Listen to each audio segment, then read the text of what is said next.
Hello everyone. I know it's been a very long time since I've made a video, but I feel like now is a good time to give you an update on the 2021 Prism Weekly Diary.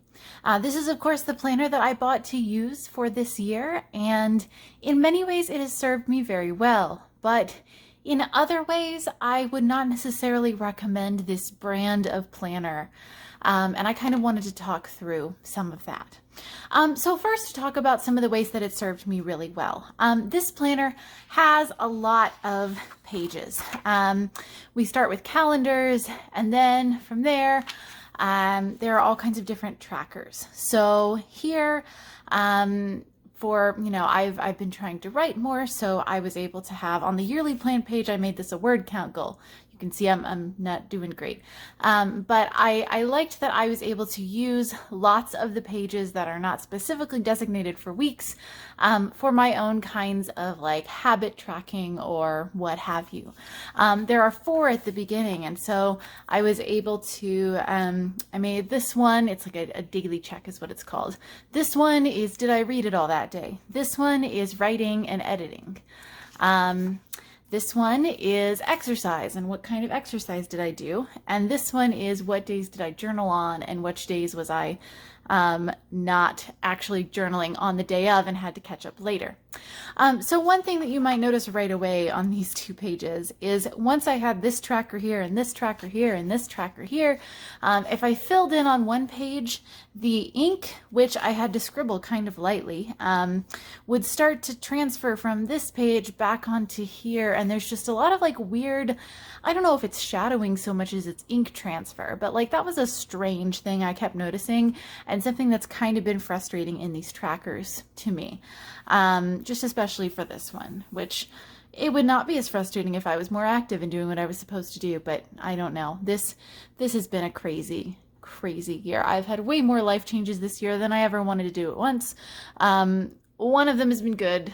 2 of them have been good.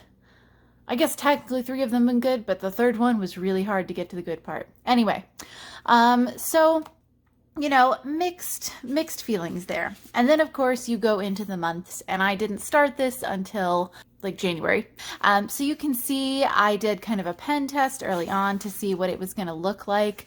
There was a little bit of shadowing, though I don't think it really bled through.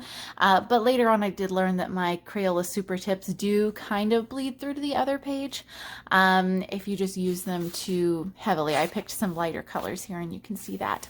So I want to show you kind of a typical week and how I figured out how to use the weeks. I selected a couple of weeks that I don't think are really revealing personal information. But yeah, so I was able to still play with my washi tape, play with my stickers.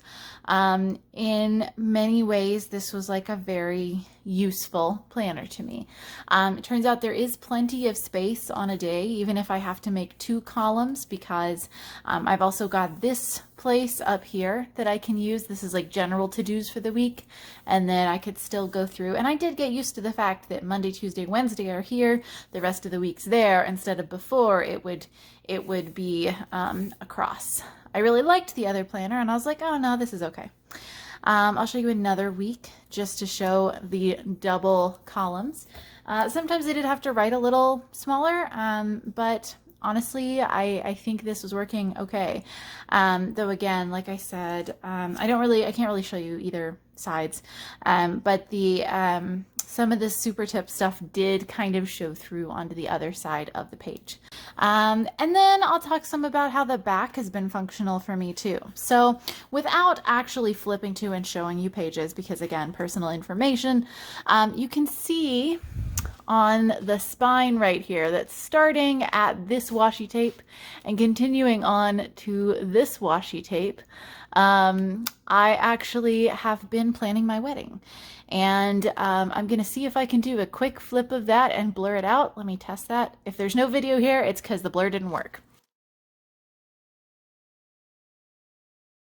So A good thing about this planner has been these tons of lined pages, because I've used a whole bunch of them, as you can see, like this many for the wedding planning, and there are still like a few left. There is still space left before you get into something else. And since this was like a special year, and this wedding planning has of course extended through the whole year, that was a really positive thing about this planner for me. Also, after all the notes pages, there were a bunch of blank pages, and I can turn to just one where I would set my goals for the year. Again, you can see there's kind of some like shadowing and stuff from other pages. But you know, the idea is I put goals at the end of the month. I highlight the ones I completed and I do a reflection on this side. That's something I started last year that I really enjoy doing. Some of the other trackers I have back here, there's another one for my writing. There's one for my cooking. There's one for what TV show and movies have I watched. There's one for books I've read. So I've really enjoyed getting to use these pages and kind of set them up however I want, because they were completely blank. And then I'll just show you like the end papers I use as sticky note storage. And like, that's great, that's convenient. So many good things about it. So you might be thinking, well, what are the downsides? The binding. First off, I'll show you the little ribbon here. It frayed like crazy and I taped it with some tape. And that's kind of fun. That kind of looks like a Hobonichi, ribbon, like with a little thingy on the end. I like that. But the spine of this book, as early as March, was already starting to struggle.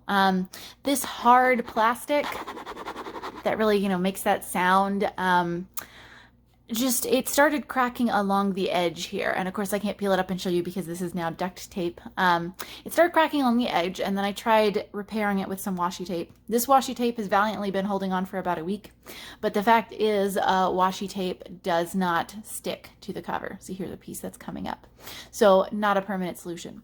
I tried electrical tape, and electrical tape only did so much, but it also just kind of looked ugly, and I'd cut it unevenly, and I wanted a bigger piece of tape that would cover more, because again, it just continued to crack down this part. Wherever I would open the book, it kept cracking on the spine, and it actually started cracking on both sides. And then even up at the top, you could kind of start to see along here the like plastic and the paper, something about the way this is bound up here. It just kind of revealed that it was cheaply done. It was not the nicest job. And so this was kind of starting to come apart as well. And also some of these little stringy things you're seeing are part of the duct tape. But basically, yeah, the binding, I don't know if you can kind of see it right here, but like the paper and the plastic paper that is creating this, they were starting to separate here at the edges. Now, am I super rough on this planner? I mean, maybe. I throw it into bags. I pull it out and put it back into a bag like every single day. I have one planner that I carry everywhere. So potentially, I was really rough on it, and that was the problem. But my previous planners, I was just the same amount of rough on, and did not see this kind of an issue on them. This is multiple layers of duct tape to cover up like other tape residue and also other cracking. So first I had to tape it this way, and then I had to tape it this way, and then I put a final piece of duct tape on top. No, maybe, yes, I think that's how I did it. Maybe it's the other way around. Anyhow, but I put one piece of tape all the way down to cover the spine. And that was kind of imperfectly done. It's not the same blue. I was unable to find duct tape of the same blue for like a cheap price, because I'm cheap.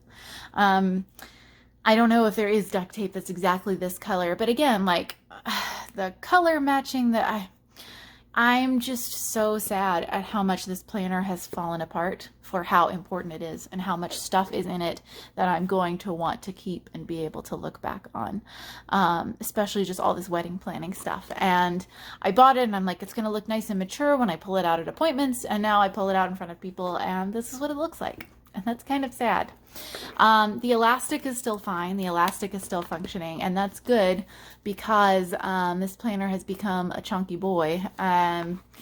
but you know, like this is huge for me. And this started again really early on. This was not like something that developed last month. This was like first few months of using this planner. It started kind of falling apart. So overall, I will not buy Prism again, Prism Weekly Diary, whatever the design. I do not recommend this because this is such a big deal to me. Like, your binding needs to stay together.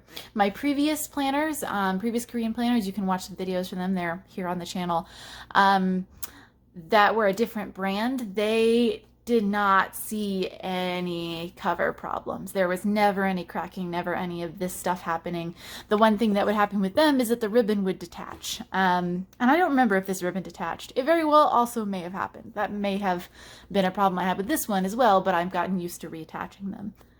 Now, I thought I'd also briefly talk about the notebooks I'm using and maybe my planner plans for next year. Not this. I don't know what my next planner is going to be, but it's not going to be this one. I'll also throw out there things I've been using. I have this sketchbook from Michaels. It's got a cloth cover. Sounds really nice. The paper is nice and heavy. I can use gel pens on it real easy. It does lay flat. And yeah, it is a sketchbook. It's by Artist Loft. It was like $5 or $6, and I'm using this as a journal right now, and it's great. I have used one of these as a journal before. I think they're wonderful. I'm also using another notebook from Michaels. These are the like Michaels bullet journal, basically, which I guess is supposed to be kind of a Leuchtturm dupe. And I get the dot grid kind. Again, it holds up to gel pens or ballpoint pens, and even, I mean, it's fine with like highlighters. And I guess if you have a really heavy ink fountain pen, then it might start to bleed. But this is like my all-purpose book. I spilled some coffee on it and it didn't really get messed up at all. So I will continue to use these as like my brain dump books. I use these for taking notes in meetings at work and just various other things. And there are index pages at the beginning where I can list everything that's in it after I'm done in case I ever need to find those notes again. Finally, I also picked up this cute little Snoopy planner from my TJ Maxx. It is an academic year planner and it just looks like this. I like the paper. I love the way this like plastic sleeve cover thing feels, and that's like a huge part of it. That, and because I absolutely love Snoopy at the typewriter, Snoopy trying to be a writer. So I'm actually kind of using this like a writing journal. On the various days, I will, if I have a thought about my writing, I will put it down, and then I'm able to kind of look back and use this to organize that area of my life. I'm actually thinking in regards to my personal journal that next year I may go with a Hobonichi or something that has a page for every day of the year and actually use that as my journal, because some days I really dread journaling and some days I get caught up, I get behind, I get caught up in everything else I'm doing, and then returning to my journal takes so much time.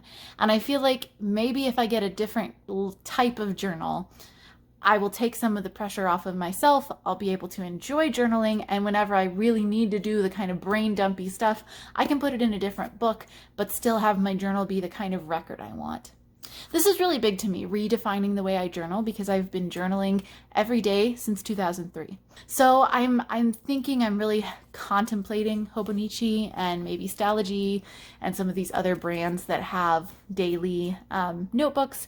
And I will be sure to update y'all on what I order and what I decide, and even maybe more about the options I'm considering if you're interested in hearing about it. Anyway, that's what I wanted to talk about. I think the main thing was this planner that has done good things but is falling apart, and that's very sad, and I just want y'all to know that it fell apart so that nobody else makes the same mistake. I hope you are all having a bearable 2021, that you're all safe and well, and thank you for watching. I guess you can check out my channel for other videos, but this is just kind of a thing I do when I feel like it, so I don't really have regular videos now. Anyway, nice talking to you. Have a good day.